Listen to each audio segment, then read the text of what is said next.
Good evening बच्चों। कैसे हैं आप सभी। उम्मीद करता हूं कि आप सभी बहुत अच्छे होंगे। एक बार फिर से आप सभी का हमारे इस नए लेक्चर में हार्दिक स्वागत है। बच्चों, आज के इस नए लेक्चर में हम लोग कक्षा 12वीं की मैथमेटिक्स की एक्सरसाइज 10.1 की सभी क्वेश्चन सॉल्व करने वाले हैं। तो चलिए शुरू करते हैं आज की इस नए लेक्चर को। बच्चों, पहला क्वेश्चन है, उत्तर से 30 डिग्री पूर्व में 40 किलोमीटर के विस्थापन का आलेखीय निरूपण कीजिए। तो चलिए सबसे पहले हम लोग डायरेक्शंस लिख लेते हैं। डायरेक्शंस लिखने के लिए सबसे पहले 2D कार्टेशियन प्लेन बनाना होगा। तो एक 2D कार्टेशियन प्लेन बना लेते हैं। ये रहा अपना y एक्सिस और ये x एक्सिस। ओके, ऊपर के डायरेक्शन को उत्तर दिशा कहते हैं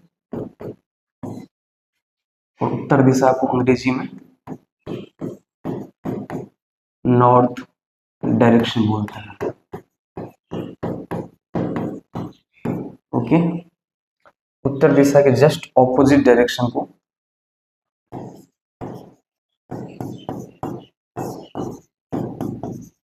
दक्षिण दिशा बोलते हैं और इसे अंग्रेजी में साउथ डायरेक्शन बोलते हैं। ओके, इस साइड की दिशा को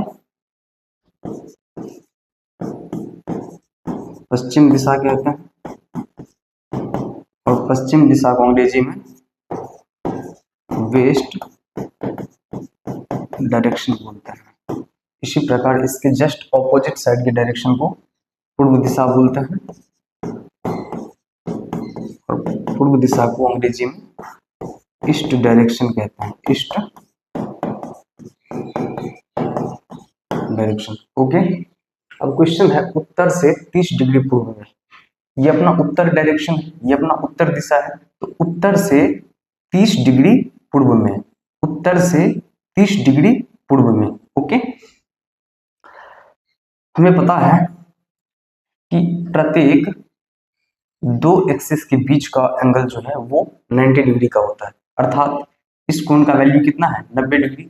इसी प्रकार इस कोण का भी वैल्यू 90 डिग्री है, इस कोण का भी 90 डिग्री मान है तथा इस कोण का भी वैल्यू 90 डिग्री है। लेकिन हमें उत्तर से केवल 30 डिग्री पूर्व दिशा में जाना है।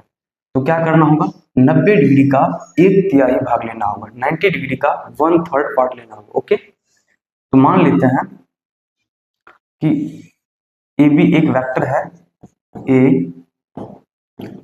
बी एक वेक्टर है जो इस पॉजिटिव y एक्सिस के साथ 90 डिग्री का एंगल क्रिएट कर रहा है, 90 डिग्री का कोण बना रहा है।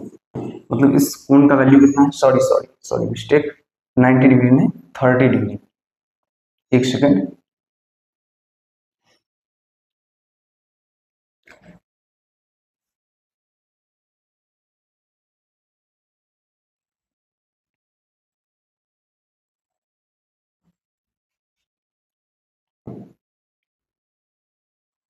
हाँ,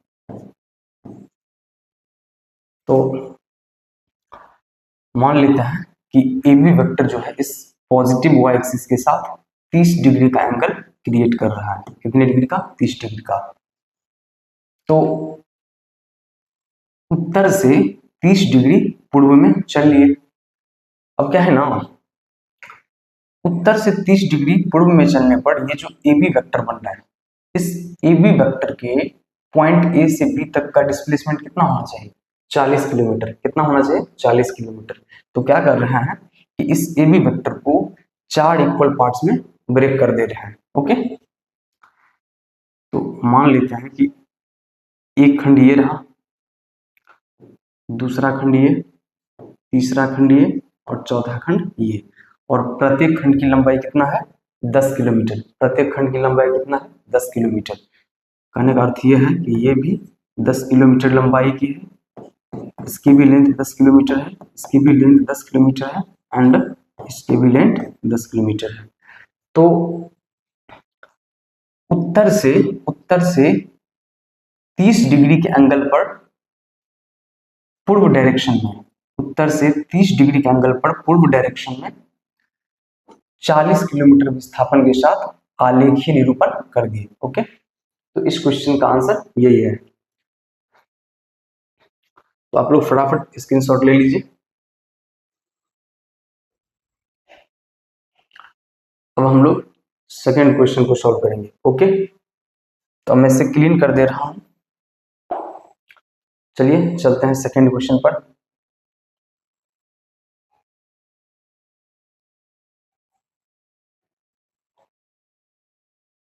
हाँ, तो सेकेंड क्वेश्चन को पढ़िए फटाफट, क्या है। दूसरा क्वेश्चन है, निम्नलिखित मापों को अदिश एवं सदिश के रूप में श्रेणीबद्ध कीजिए। तो सेकेंड क्वेश्चन के नीचे में कुछ फिजिकल क्वांटिटीज के मैग्नीट्यूड्स एंड यूनिट्स दिए हुए हैं, उसको देख करके हम लोगों को बताना है इनमें से कौन कौन सदिश है और कौन कौन अदिश है। तो अगर मैं 10 केजी की बात करूं तो हम लोगों को पता है किलोग्राम जो है वो मास का यूनिट होता है। किलोग्राम मास का यूनिट होता है और मास एक अदिश है, मास एक अदिश है, इसलिए 10 किलोग्राम क्या हो जाएगा, इसलिए 10 किलोग्राम अदिश हो जाएगा। ओके, तो 10 किलोग्राम जो है ये क्या है, ये अदिश है, स्केलर है।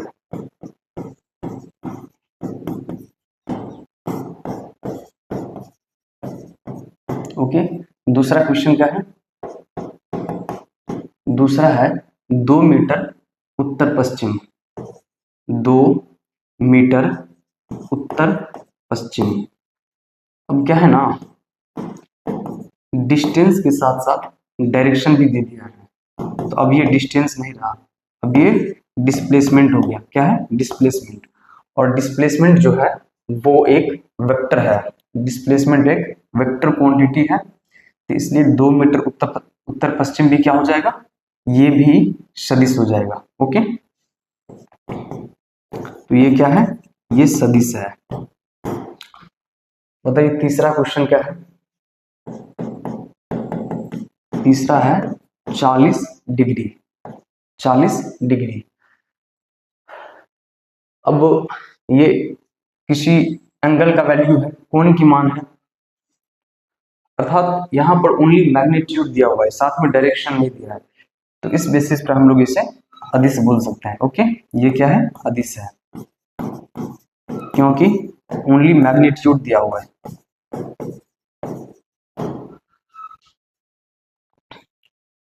चौथा क्या है, चौथा क्वेश्चन है 40 वॉट। अब यहां भी केवल मैग्नीट्यूड दिया हुआ है, डायरेक्शन तो दिया नहीं है, इसलिए ये भी क्या हो जाएगा, ये भी अदिश हो जाएगा, तो ये भी अदिश है। ओके, बताइए अगला क्वेश्चन क्या है। अगला है 10 टू दी पावर -19 होगा, वहां पर टाइपिंग में मिस्टेक कर दिए हैं,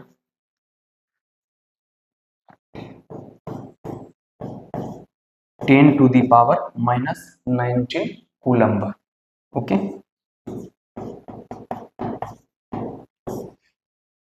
तो यहां भी हम लोग क्या देख रहे हैं कि ओनली मैग्नीट्यूड दिया हुआ है, डायरेक्शन दिया नहीं है, इसलिए ये भी क्या हो जाएगा, ये भी अदिश हो जाएगा। ओके, ये भी अदिश है। लास्ट क्वेश्चन है 6th क्वेश्चन, 20 मीटर पर सेकेंड स्क्वायर, 20 मीटर पर सेकेंड स्क्वायर। यहाँ क्या है ना, यूनिट से हम लोगों को पता चल रहा है कि मीटर पर सेकेंड स्क्वायर जो है एक्सीलरेशन का यूनिट होता है, त्वरण का मात्रक होता है, और त्वरण एक सदिश है, इसलिए 20 मीटर पर सेकेंड स्क्वायर भी क्या हो जाएगा, सदिश हो जाएगा, इसलिए ये भी क्या हो जाएगा, ये भी सदिश हो जाएगा। ओके,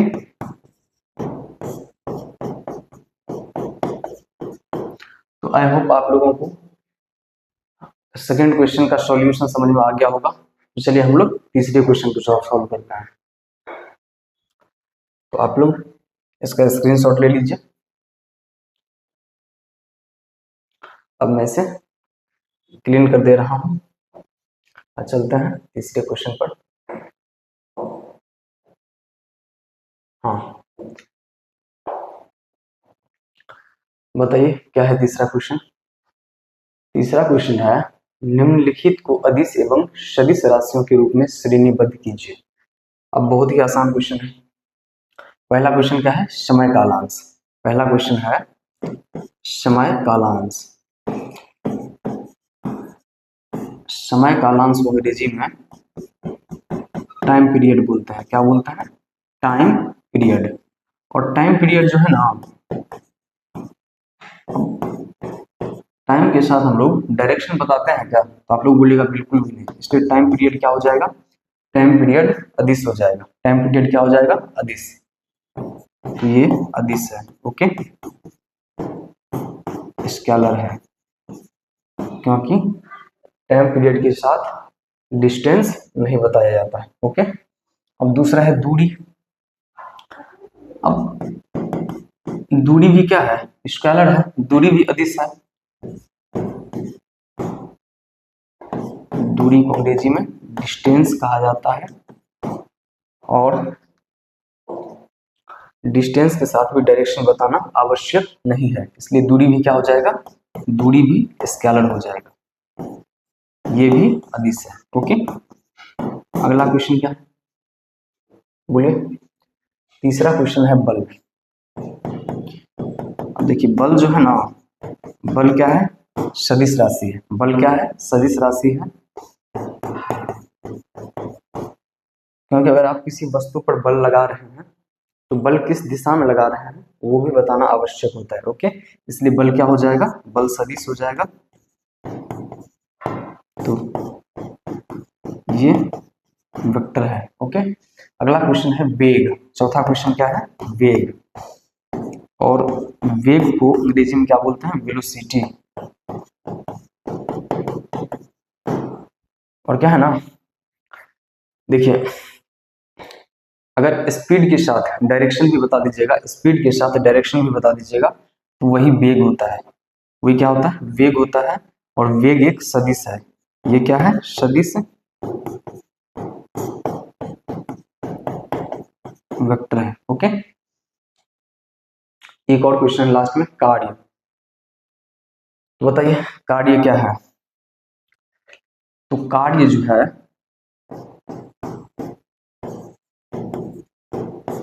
इसे अंग्रेजी में वर्क बोलते हैं।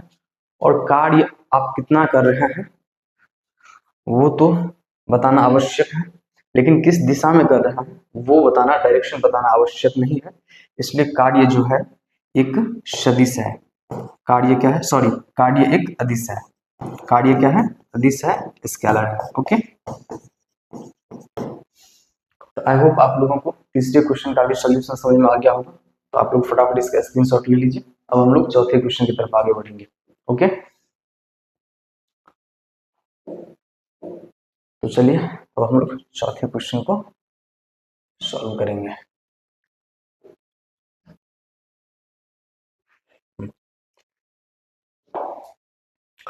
तो बताइए चौथा क्वेश्चन क्या है। चौथा क्वेश्चन है आकृति 6.6 जो कि एक वर्ग है। देखिए यहाँ पर ब्रैकेट में क्लियरली लिखा हुआ है, ये क्या है, वर्ग है, स्क्वायर है। और स्क्वायर की चारों भुजाओं की लंबाई समान होती है, ओके। तो वर्ग में निम्नलिखित सदिशों को पहचानिए। बताइए इनमें से कौन कौन से वेक्टर्स सह आदिम वेक्टर्स है। कहने का अर्थ है को इनिशियल वेक्टर्स है। तो चलिए सबसे पहले हम लोग इस वर्ग में, इस स्क्वायर में को इनिशियल वेक्टर्स को पहचानते हैं। तो ऐसे दो या दो से अधिक वेक्टर्स, ऐसे दो या दो से अधिक वेक्टर्स जिनका इनिशियल पॉइंट्स एक ही हो या फिर जिनका इनिशियल पॉइंट्स सेम हो, उन्हें को इनिशियल वेक्टर्स कहा जाता है। तो हम लोग देख रहे हैं कि ये जो ए वेक्टर है, ये जो ए वेक्टर है और ये जो डी वेक्टर है, इन दोनों का ही इनिशियल पॉइंट्स एक ही है। इसलिए इन दोनों को क्या बोल सकते हैं, इन दोनों को एक साथ को इनिशियल वेक्टर्स बोल सकते हैं, सह आदिम सदिश बोल सकते हैं, ओके। तो चलिए फटाफट लिख देते हैं। बताइए पहला क्वेश्चन का आंसर क्या हो जाएगा। कहिएगा वेक्टर ए तथा वेक्टर डी, ये दोनों क्या है, तो ये दोनों सह आदिम सदिश हैं। ओके, सह आदिम सदिश हैं और सह आदिम सदिश को को इनिशियल वेक्टर्स कहा जाता है। क्या कहा जाता है, को इनिशियल वेक्टर्स। ओके, बताइए दूसरा क्वेश्चन क्या है। दूसरा है समान वेक्टर्स। तो बताइए इनमें से कौन कौन सी वेक्टर्स समान वेक्टर्स हैं। तो ऐसे दो या दो से अधिक वेक्टर्स जिनका मैग्नीट्यूड्स एंड डायरेक्शंस दोनों ही समान हो। फिर से सुनिए, ऐसे दो या दो से अधिक वेक्टर्स जिनका मैग्नीट्यूड्स एंड डायरेक्शंस दोनों ही समान हो, उन्हें समान वेक्टर्स कहा जाता है, अर्थात इक्वल वेक्टर्स कहा जाता है। ओके, अब मैग्नीट्यूड भी सेम होना चाहिए तथा डायरेक्शंस भी सेम होना चाहिए, क्योंकि हम लोगों को पता है कि ये एक वर्ग है। अब वर्ग की चारों भुजाओं की लंबाई समान होती है, तो मैग्नीट्यूड्स तो सभी वेक्टर का सेम है, समझ रहे हैं ना। अब हम लोगों को डायरेक्शन भी सेम देखना है। ओके, तो हम लोग क्या देख रहे हैं, हम लोग देख रहे हैं कि ये जो बी वेक्टर है, ये जो बी वेक्टर है और ये जो डी वेक्टर है, इन दोनों का मैग्नीट्यूड्स तो समान है ही और साथ ही साथ डायरेक्शन भी सेम है। देखिए ना, ये जो डी वेक्टर है तथा ये बी वेक्टर जो है, इन दोनों का मैग्नीट्यूड्स तो समान है क्योंकि ये वर्ग है। ओके, और साथ ही साथ डायरेक्शन भी सेम है, समझ रहे हैं ना। तो इसलिए ये दोनों वेक्टर्स क्या हो जाएगा, इक्वल वेक्टर्स। ओके, तो चलिए फटाफट लिख देते हैं। दूसरे क्वेश्चन का आंसर हो जाएगा, दूसरे क्वेश्चन का आंसर हो जाएगा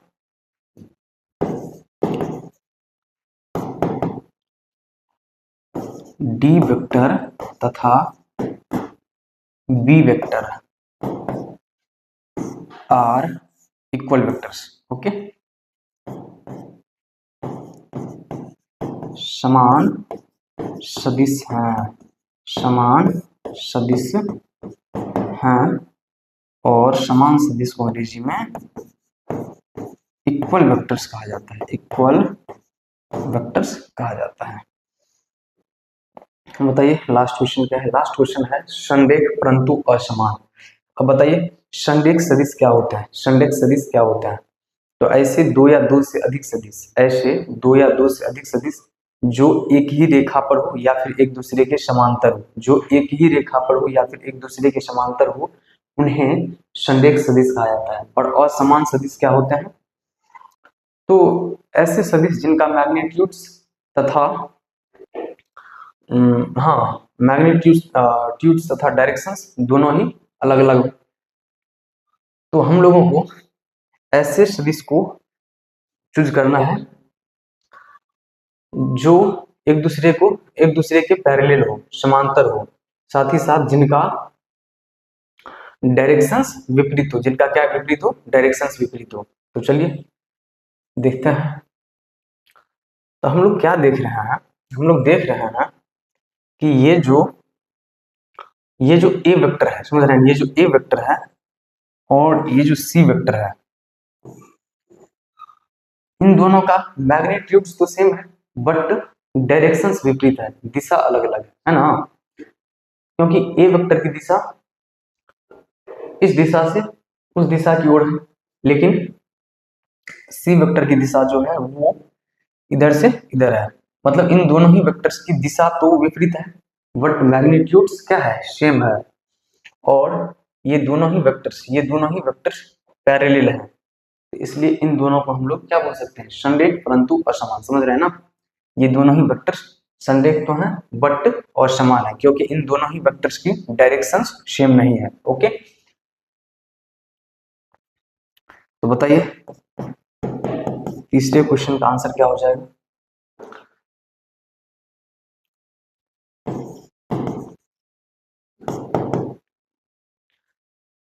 तो ए वेक्टर तथा सी वेक्टर ये दोनों ही वेक्टर्स संरेख तो है, क्योंकि ये दोनों ही वेक्टर्स पैरेलल हैं एक दूसरे के, इसलिए संरेख है, परंतु असमान है क्योंकि इन दोनों ही वेक्टर्स का डायरेक्शंस क्या है, विपरीत है, ऑपोजिट है। संरेख हैं परंतु असमान है। ओके,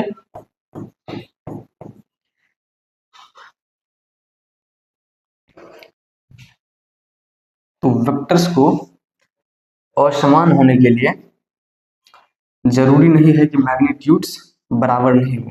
मैग्नीट्यूड्स अगर बराबर भी रहे लेकिन डायरेक्शंस अलग अलग रहे, ऑपोजिट रहे, तो उन्हें असमान वेक्टर्स बोल सकते हैं। ओके, तो संरेख है, एक सेकेंड,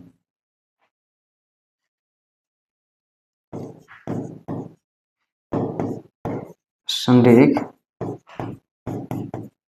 सदिश हैं परंतु असमान है, परंतु असमान है। ओके, चलिए, तो आई होप आप लोगों को चौथा क्वेश्चन भी समझ में आ गया होगा। अब हम लोग अगले क्वेश्चन को सॉल्व करने चलते हैं। ओके, तो फटाफट आप लोग इसका स्क्रीनशॉट ले लीजिए। चलिए अब आगे बढ़ते हैं।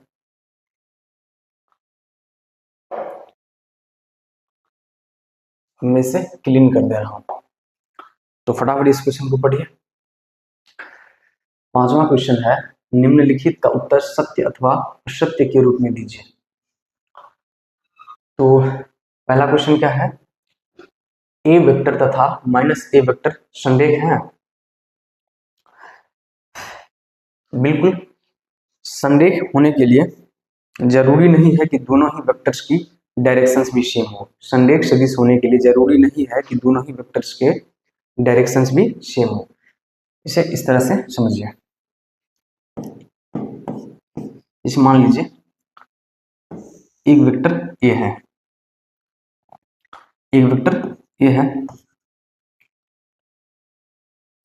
और ये भी ए वेक्टर ही है, समझ रहे हैं ना, ये भी ए वेक्टर ही है, लेकिन क्या है ना, इसका डायरेक्शन इस वेक्टर के तुलना में विपरीत है, ऑपोजिट है। ओके, तो हम लोग क्या देख रहे हैं कि दोनों ही ए वेक्टर्स हैं, दोनों ही ए वेक्टर्स हैं, लेकिन इस ए वेक्टर का डायरेक्शन इस पॉइंट से इस पॉइंट की ओर है और इस ए वेक्टर की डायरेक्शन इधर से इधर की ओर है, समझ रहे हैं ना। तो क्योंकि इन दोनों ही वेक्टर्स का डायरेक्शंस जो है वो ऑपोजिट है, विपरीत है, इसलिए हम लोग इस ए वेक्टर बराबर, सुनिए, इस ए वेक्टर बराबर माइनस ए वेक्टर लिख सकते हैं, माइनस ए वेक्टर लिख सकते हैं। ओके, इस ए वेक्टर बराबर माइनस ये ए वेक्टर लिख सकते हैं। और हम लोग क्या देख रहे हैं ना कि इन दोनों का डायरेक्शन तो ऑपोजिट है, बट ये दोनों अभी भी पैरेलल हैं, एक दूसरे के समांतर है, इसलिए इन दोनों को एक साथ कोलिनियर वेक्टर्स कह सकते हैं। ओके, तो इसलिए हम लोग ए तथा माइनस ए को संरेख बोल सकते हैं, समझ रहे हैं ना, ए वेक्टर तथा माइनस ए वेक्टर को संरेख बोल सकते हैं। ओके, या फिर इसे दूसरे तरीके से भी समझा जा सकता है। अब वो दूसरा तरीका क्या है, फटाफट समझते हैं। मैंने आप लोगों को कहा था कि अगर दो वेक्टर्स के डायरेक्शन रेशियोज प्रोपोर्शनल हो जाए, अगर दो वेक्टर्स के डायरेक्शन रेशियोज प्रोपोर्शनल हो जाए तो उन्हें कोलिनियर वेक्टर्स कहा जा सकता है। ओके, अब समझिए ये क्या है। मान लीजिए कि ए वेक्टर बराबर 2i cap plus 3j cap plus 4k cap दिया है, तथा बी वेक्टर बराबर 6i cap plus 9j cap plus 12k cap दिया है।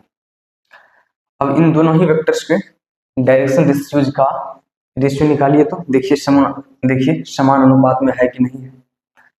तो चलिए फटाफट निकालते हैं। तो क्या करना है, कि ए वेक्टर के आई कैप के कोएफिशिएंट में बी वेक्टर के आई कैप के कोएफिशिएंट से भाग देना है। चलिए फटाफट दीजिए भाग। तो 2/6, उसके बाद ए वेक्टर के जे कैप के कोएफिशिएंट में बी वेक्टर के जे कैप के कोएफिशिएंट से भाग दीजिए। तो 3/9, उसके बाद 4/12। ओके, तो 2 एकम 2, 2 3 जा 6, 3 एकम 3, 3 3 जा 9, अब 4 एकम 4, 4 3 जा 12। तो हम लोग क्या देख रहे हैं, हम लोग देख रहे हैं कि इन दोनों ही वेक्टर्स के डायरेक्शन रेशियोज का अनुपात जो है वो समान है। मतलब इन दोनों ही वेक्टर्स के डायरेक्शन रेशियोज समान अनुपात में समानुपाती है, इसलिए हम लोग इन दोनों ही वेक्टर्स को क्या बोल सकते हैं, संरेख बोल सकते हैं, कोलिनियर बोल सकते हैं। अब इसी एग्जांपल के थ्रू इसको समझते हैं। ओके, तो मान लीजिए वेक्टर ए बराबर है 2i cap plus 3j cap plus 4k cap. तो माइनस ए वेक्टर बराबर क्या हो जाएगा, माइनस ए वेक्टर बराबर होगा minus 2i cap plus 3j cap plus 4k cap हो जाएगा। ओके, अब हम लोग इन दोनों के डायरेक्शन रेशियोज का रेशियो निकाल रहे हैं। तो चलिए फटाफट निकालते हैं, क्या हो जाएगा। तो इसे ना ऐसे लिख लीजिए, क्लियरली समझ में आएगा।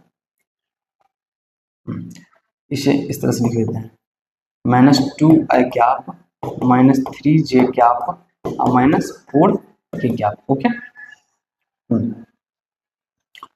तो 2 में -2 से भाग दीजिए, 2/-2, 3/-3, 4/-4। ओके, 2 1 जा 2, 2 1 जा 2। तो हम लोग क्या देख रहे हैं, हम लोग देख रहे हैं कि अभी भी इन दोनों के डायरेक्शन रेशियोज का रेशियो जो है, अनुपात जो है वो समान आ रहा है। तो इसलिए हम लोग इन दोनों को क्या बोल सकते हैं, इन दोनों को एक साथ कोलिनियर वेक्टर्स बोल सकते हैं। समझ रहे हैं ना, इन दोनों को एक साथ कोलिनियर वेक्टर्स बोल सकते हैं, क्योंकि इन दोनों ही वेक्टर्स के डायरेक्शन रेशियोज का रेशियो समान है। ओके, तो चलिए अब हम लोग दूसरे क्वेश्चन को सॉल्व करते हैं। तो ये सत्य है, ये क्या है, सत्य है। अब चलिए फटाफट दूसरे क्वेश्चन को सॉल्व करते हैं। अब मैं इसे कर दे रहा हूं क्लियर। दूसरा क्वेश्चन है, दो संरेख सदिशों का परिमाण सदैव समान होता है। दो संरेख सदिश, तो बताइए संरेख सदिश क्या होते हैं। ऐसे दो या दो से अधिक सदिश जो एक दूसरे के पैरेलल हो।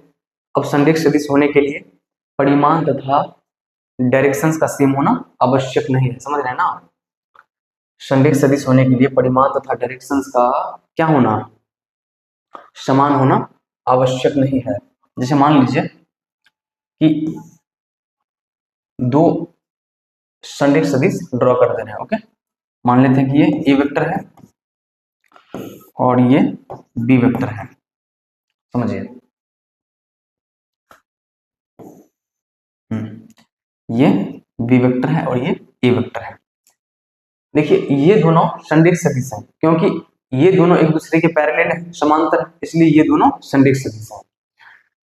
अब बताइए ये दोनों संरेख हैं, तो क्या इन दोनों का मैग्नीट्यूड लंबाई समान है। तो आप लोग बोलिएगा बिल्कुल भी नहीं। देखने से ही पता चल रहा है कि बी वेक्टर की लंबाई ज्यादा है और ए वेक्टर की लंबाई कम है। तो जरूरी नहीं है कि दो संरेख सदिशों का परिमाण भी समान हो। तो इसलिए ये कथन क्या हो जाएगा, ये असत्य है, ये सत्य नहीं है। ओके, चलिए अब हम लोग अगले क्वेश्चन को सॉल्व करते हैं फटाफट। तो बताइए अगला क्वेश्चन क्या है।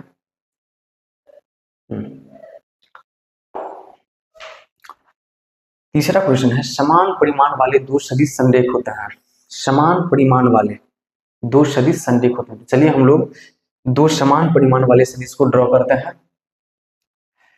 मान लेते हैं एक वेक्टर ए है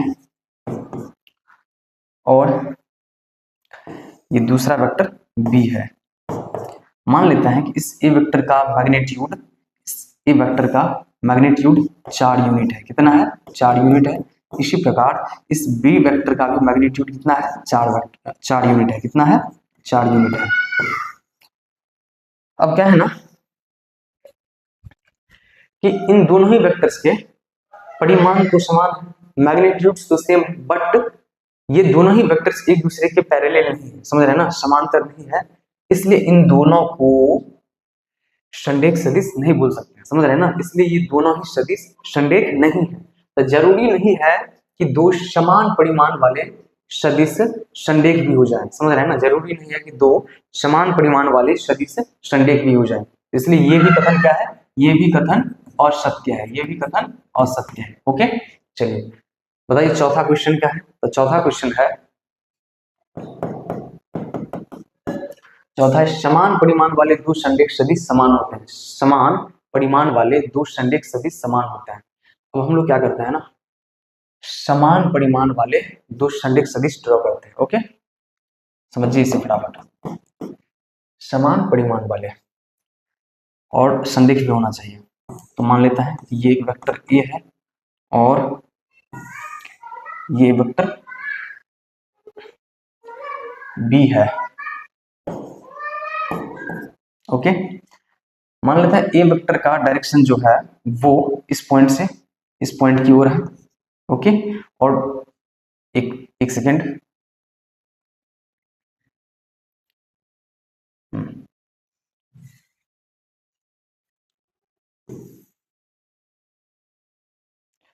और क्या है कि समझिए ऐसे,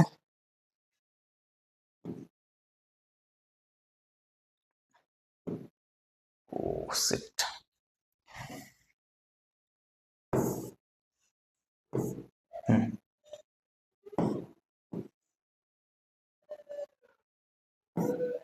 ओके चलिए, ओ